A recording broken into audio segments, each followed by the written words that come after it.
Tanya itu pemirsa, Hendri Subiakto, Guru Besar Ilmu Komunikasi Universitas Airlangga juga sebagai Dewan Pakar MPI Pimpinan Pusat Muhammadiyah menilai narasi-narasi yang dilontarkan oleh pengamat politik Rocky Gerung merupakan sebuah kritikan yang secara umum dianggap kritikan yang dibutuhkan oleh pemerintah maupun masyarakat.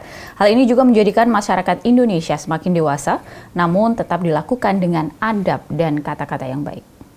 Kalau kita bicara mengenai persoalan kritiknya Rocky Gerung, kritik itu sebenarnya sangat dibutuhkan, baik oleh masyarakat maupun juga oleh pemerintah. Karena kritik itulah justru akan memunculkan masyarakat dan pemerintah yang semakin dewasa, semakin cerdas, semakin bijak dan hati-hati. Karena ketika orang memerintah atau seseorang memiliki kekuasaan mengambil kebijakan, kalau ada kritik lalu dia akan menjadi lebih hati-hati ya ketika membuat kebijakan. Khawatir kalau ada gejolak-gejolak yang tidak sesuai dengan yang diharapkan. Artinya kritik itu adalah energi yang baik, gitu ya, energi yang baik. Dan sebenarnya kritik juga menjadi hak dari warga negara di negara demokrasi, termasuk di Indonesia.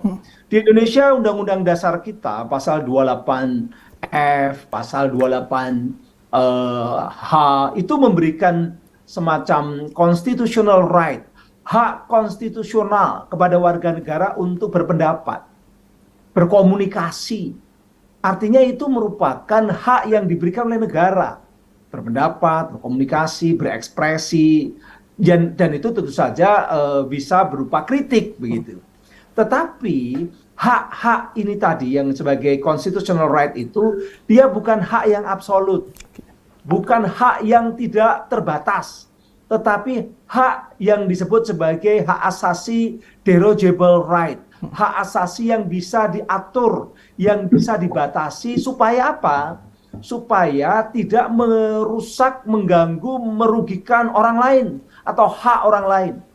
Kita boleh mengkritik tapi bukan memfitnah orang. Kita boleh mengkritik tapi bukan memprovokasi orang.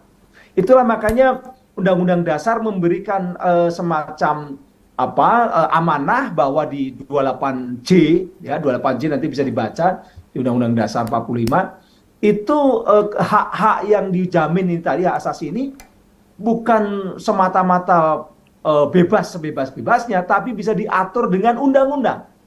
Ya, undang-undang yang mengatur. Nah, kita lalu ada undang-undang macam-macam, ada KUHP, ini ada KUHP baru juga, ada undang-undang ITE, dan berbagai undang-undang lain, termasuk undang-undang unjuk rasa, yang mengatur tentang kebebasan berkomunikasi dan berpendapat. Karena supaya tidak mengganggu. Karena yang namanya kebebasan itu tidak berarti kebebasan absolut yang boleh apa saja. Termasuk selain undang-undang itu ada norma sosial budaya yang juga membatasi kita, termasuk agama. Jadi ada nilai-nilai sosial, ada adab tentang bagaimana mengkritik,